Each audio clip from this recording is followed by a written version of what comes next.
பிரச்சாரத்தை தொடங்கி இருக்காங்க. அயோத்தியில ராமர் கோயில் தொடங்கப்பட்டது கூட, கட்டி முடிக்கப்பட்டது கூட அரசியல் ஆன்மீக இல்லைன்னு விமர்சனங்கள் நிறைய வந்துச்சு. நீங்க அதை எப்படி பாக்குறீங்க? அது ராமராஜ்யம், என்னுடையது ராவண ராஜ்யம். ராவணன் இல்லாம ராமாயணம் முழுமை பெறாது. நாங்கள் கதாநாயகர்கள் என்றுமே, அது கதையோ இதிகாசமோ புராணமோ, நாங்கள் அதை மதிக்கிறோம். குசு குசு என்று பேசுவதை நிறுத்தவும்.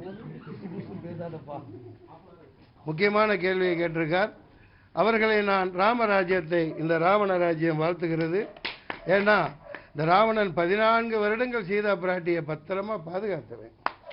அதனால இந்த இந்தியாவை பாதுகாக்க இனி ராவணன்களால் முடியும். ராவணனும் ராமனும் சேரலாம், தப்பு ஒன்றும் இல்லை, இதிகாசத்தில் சேர்ந்துதான் இருக்கு. மற்றும் அனைத்து தாழ்த்தப்பட்ட சிறுபான்மையினரின், பழங்குடி மக்களின், தலித்துகளின் உரிமையை வென்றெடுக்க இந்தியா முழுமைக்கும் இந்த டெமோக்ராட்டிக் டைகர்ஸ் ஆஃப் இந்தியா பயணிக்கும். பொறுப்பாளர்களை நியமிக்கும். உங்களுடைய ஒத்துழைப்பு வேணும். சொல்லிட்டேன்னு நினைக்கிறேன். உங்களுக்கு ஏதாவது டவுட் இருக்கா? ராமரும் ராவணனும் சேரக்கான வாய்ப்பு இருக்குன்னு சொல்றீங்க. மறுபடியும் விடவே மாட்டீங்க. முல்லைக்கொடி போற எந்த குச்சியா இருந்தாலும் உபயோகப்படுத்தலாம்னு சொல்றீங்க. ஒருவேளை சேரக்கான சாத்தியக்கூறு இருக்கு சார். நாங்க குழு முடிவு பண்ணுவோம். நாங்க சும்மா இப்படி உட்கார்ந்துட்டு இருக்க முடியாது. நாக்கு சப்பு கொட்டிட்டு உட்கார்ந்துட்டு இருக்க முடியாது. நான் இன்னும் சொல்லட்ட ஆரம்பிக்கல. சாட்டைய களத்துல சந்திப்போம். யாரு கூட முடிவெடுத்து தானே சேர முடியும். நான் தனி ஒருவனாலாம் முடிவெடுக்க முடியாது. இது மக்களுக்கான அதிகாரம். இது தொடர்ந்து இந்த ஏழை மக்களை ஏமாத்திட்டு இருக்க யாரையும் நாங்கள் அனுமதிக்க மாட்டோம். நன்றி, வணக்கம்.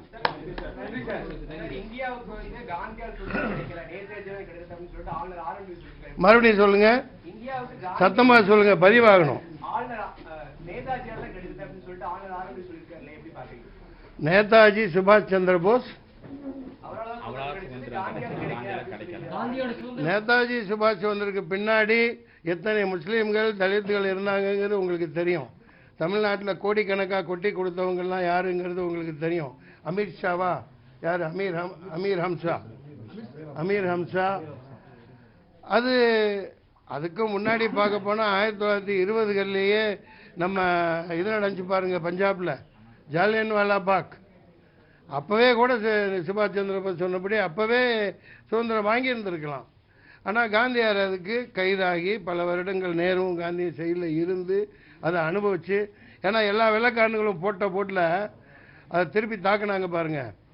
அந்த இதில் எல்லாம் ஓடி போயிட்டாங்க. சரித்திரம் நானும் படிச்சிருக்கேன். சுபாஷ் சந்திர போஸ் விட்டு போச்சு. நாங்கள் அடுத்த இதில் மேலே சேர்த்துருவோம். கட்சி எங்கள் லெட்டர் பேடில் இருக்குது. கண்டிப்பாக அவருடைய ஆக்கமும் ஊக்கமும் இருக்குது. காந்தியார் இல்லைன்னெல்லாம் சொல்கிறது அவருடைய தனிப்பட்ட சித்தாந்தம். ஆளுநர் அவர்கள் எங்களுடைய கோரிக்கை அதுதான். அதாவது நான் யாரையும் நியாயமாக தான் பேசுவேன். எதுக்கோ வேலையும் இல்லை, நிற்க நேரமும் இல்லைன்னு சொல்லுவாங்கல்ல, அந்த மாதிரி ஆளுநர் இங்கிட்டு போகிறார், அங்கிட்டு போகிறார், இங்கிட்ட 100 வண்டிகள், அங்கிட்ட 100 வண்டி, பெரிய போலீஸ்காரங்க, பெரிய இராணுவம், துணை இராணுவம். அங்கே போய் பார்த்தா 40 வருஷம் முன்னாடி நான் சென்னைக்கு வந்தப்போ நான் தனியாக போவேன். கவர்னர் பார்க்கணுன்னா நேராக போவோம். வருகை பதிவேட்டில் பேர் எழுதிட்டு உள்ளே கூப்பிட்டு போவாங்க. அழகாக சாலில் போட்டு பார்த்துட்டு வருவோம். தனி ஒருவனாக நடந்து போவோம். ஒரே ஒரு ஆள் வெளியே இருப்பான், உள்ளே 2 பேர் இருப்போம். இப்போ போய் பாருங்கள், இந்தியா பாகிஸ்தான் பவுண்டரி மாதிரி, அந்த பார்டர் மாதிரி அதை சுற்றி அடேங்கப்பா எத்தனை அந்த வைப்பாங்களே குறுக்கு, அதுக்கு பேர் என்ன? பேரிகேட். 100கணக்காக நிற்குது.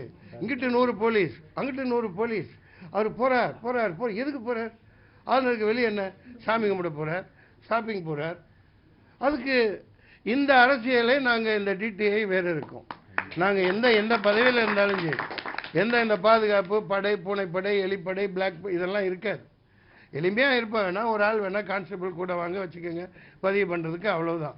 ஒரே ஒத்த வண்டி போதும் எங்களுக்கு. தனியாக போவோம், ஒரு வண்டி வேணால் வரலாம் அமைச்சர் ஆகும் பட்சத்தில். அதனால் ஆளுநர் சொன்னது ஒரு தனிப்பட்ட ஒரு இதோட சொல்கிறாங்க. ஆளுநர் எந்த காலத்தையும் நாங்கள் வந்தாலும் சரி, அவர் இருக்க வேண்டிய இடம் 650 ஏக்கர் பூமி, 6000 மான்கள், ஜாலியாக வாழ்ந்துட்டுருக்காரு மனுஷன். நான் 98லேயே போராடினேன். போராட்டமும் என் வாழ்க்கையில் பின்னி பிணைஞ்சது உங்களுக்கெல்லாம் தெரியும். சின்ன பசங்க நீங்கள் எத்தனை பேர் இருந்தீங்களோ தெரியாது. 35 பேர் கைதானே, சரிங்களா?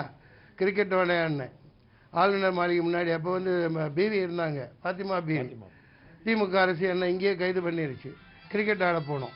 எதுக்காகன்னா ஒலிம்பிக்கில் அப்போ தகரம் கூட வாங்கலை. அங்கே வந்து 100 ஏக்கரில் ஸ்விம்மிங் பூல் கட்டுங்க, கபடிக்கு இது கட்டுங்க, எல்லாம் கிரிக்கெட் இது கட்டுங்க, ஆடிட்டோரியம் கட்டுங்க, பயிற்சி கொடுங்க.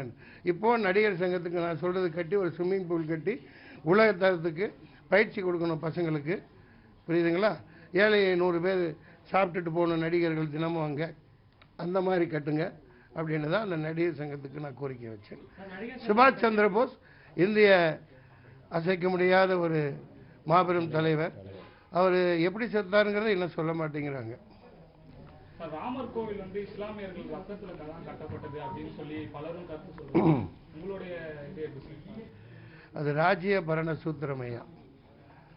அது இப்ப பதில் சொல்ல விட மாட்டேங்கிறீங்க. இப்ப என்ன கேட்டீங்க?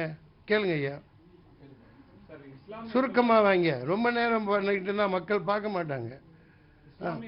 ஆமா ஆமா ஆமாம் ஐயா, ஒரு மன்சூர் அலிகானா எதை நான் வரவேற்க முடியாது. அது வந்து கடந்த கால தவறுகள். சுதந்திரத்துக்கு அப்புறம் எது எப்படி இருந்துச்சோ அப்படி இருக்கணும். அதுக்கு அடுத்து அங்கே எந்த விதமான கோயில்களும் இல்லை. அது நீதிமன்றமே சொல்லியிருக்கு, உச்ச நீதிமன்றமே சொல்லியிருக்கு, தீர்ப்புலையும் சொல்லியிருக்கு. அது ஆயிரக்கணக்கான மக்களை பழி வாங்கி ஏகப்பட்ட தவறுகள் பண்ணி அதில் பண்ணியிருக்காங்க. அதுக்கான அவசியமே இல்லை. அந்த மாதிரி அரசியல் நடத்த வேண்டிய அவசியம் இல்லை. எளிதாக்கணும். பாகிஸ்தான் பிரிஞ்சதுக்கே நாக்பூரில் அந்த காலம் ஆர்எஸ்எஸ்காரங்க அந்த சாவர்கரோ யாரோ ஒருவர் வந்து இந்து தான் பிரைம் மினிஸ்டராக இருப்பான், இந்து தான் இதாக இருப்பான் அப்படின்னு. ஏன்னா அப்போ வந்து முகல்ஸ்டேருந்து தான் இவங்க ஆட்சியை பறி கொடுத்தது. பெரிய நீண்ட கதை, நாள் கணக்காக பேச வேண்டியது இங்கே கேட்டது. அதனால தான் பாகிஸ்தான் பிரிஞ்சு போச்சு. இப்போ மனிதனுக்குள்ளே அடிச்சுக்கிட்டு என்ன ஆக போகுது? என்ன ஆக போகுது? கல்லை வந்து நம்ம இந்து மக்கள் சகோதரர்கள் கல்லை தெய்வமாக மதித்து பூஜை செஞ்சு புனஸ்காரம் பண்ணி அதை வணங்குறோம்.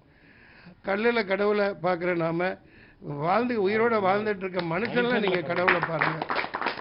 குழந்தைகள் தான் கடவுள், குழந்தையின் சிரிப்பே கடவுள். அதனால சகோதரத்துவம், சமத்துவம், சோசியல் ஜஸ்டிஸ், யூனிட்டி இன் டைவர்சிட்டி. தொடர்ந்து பிஜேபி மசூதிகளை இடிக்கிறதே அவங்களோட அரசியல் நிலைப்பாடாக வச்சிருக்காங்க. இப்போ வாரணாசியில் உள்ள ஒரு மசூதியில செவர் வந்து கோயிலுக்குள்ள இருக்கிறதா அதை கேஸ் போட்டிருக்காங்க. அது நீங்க எப்படி பாருங்க? நான் எல்லாத்துக்கும் பதில் சொல்லிட்டேன். இப்போ அவரவருக்கு each for other, all for each, அதுதான். அதனால இது மதங்களை வச்சு அரசியல் பண்ணிகிட்டு இருக்குன்னா அது மக்கள் பார்த்துக்குவாங்க. நாங்கள் இப்போ தேர்தல்னு வந்துட்டனால களத்தில் இறங்குறோம். எல்லாத்தையும் ஒரே முறையில் சந்திப்போம். மக்கள்கிட்ட கலவரத்தை உண்டு பண்ணக்கூடாது. அதான் எங்கள் நோக்கம். செய்திகளை உடனுக்குடன் தெரிந்து கொள்ள உடனே சப்ஸ்கிரைப் பண்ணுங்க.